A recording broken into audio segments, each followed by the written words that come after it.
ఈ కథ ఒక ఆర్మర్ తయారు చేసే తాత చేసిన పొరపాటు తన కొడుకు ఎలా సరిచేస్తాడు, అసలు ఏం జరిగింది తెలుసుకుందాం.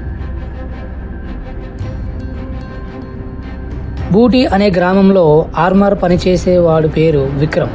వాళ్ళ తాత ఆర్మర్ పనిచేసేవాడు. అతనిని చూసి ఇతను కూడా ఆర్మర్లు చేయడం నేర్చుకున్నాడు.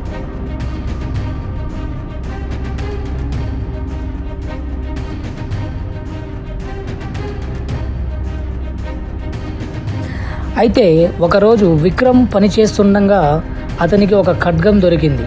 దానిని పట్టుకోగానే అతనికి ఏదో తెలియని విషయాలు జరగడంతో దాని గురించి తెలుసుకోవడానికి సిద్ధమవుతాడు.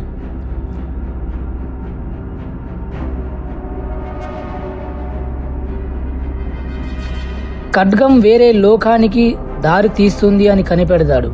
దాని గురించి తెలుసుకోవాలని ఎన్నో ప్రయత్నాలు చేస్తాడు.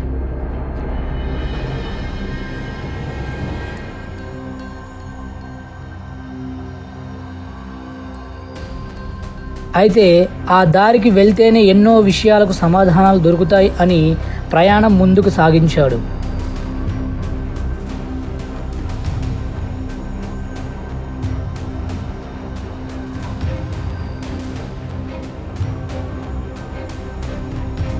ద్వారం తెరుచుకున్న వెంటనే అతనిపై దాడి జరుగుతుంది.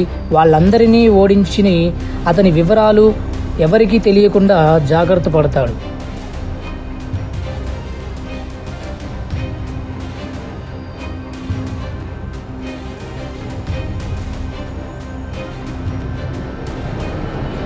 అదే సమయంలో ఆ ఖడ్గం కోసం విక్రమ్ ఇంటికి ఆ లోకానికి సంబంధించిన అనుచరులు రావడం, ఆ సమయంలో అక్కడే ఉన్న విక్రమ్ అన్నపై దాడి చేసి అతనిని బంధించడం జరిగింది.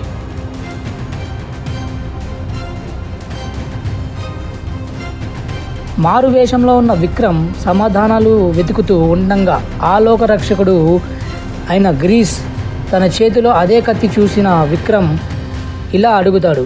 ఖడ్గం చరిత్ర గురించి గ్రీస్ని అడిగిన తర్వాత అప్పుడు గ్రీస్ ఎన్నో ఏళ్ల క్రితం ఒక ఆర్మర్ పనిచేసే పిల్లవాడిని మేము తన చాతుర్యం చూసి ఒక మంచి ఖడ్గం తయారు చేయమంటే అతను నిరాకరించాడు.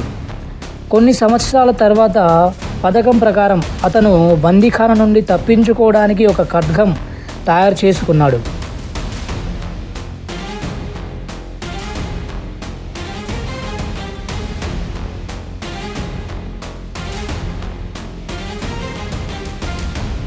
తాను చేసిన ఖడ్గం మా లోక ద్వారం నుండి వెలువడే శక్తి కలిపి వేరే వేరే లోకాల్లోని దుష్టశక్తులు ఆ ఖడ్గం కోసం ఎన్నో ప్రయత్నాలు జరిగిన తర్వాత కూడా అందరూ విఫలమయ్యారు.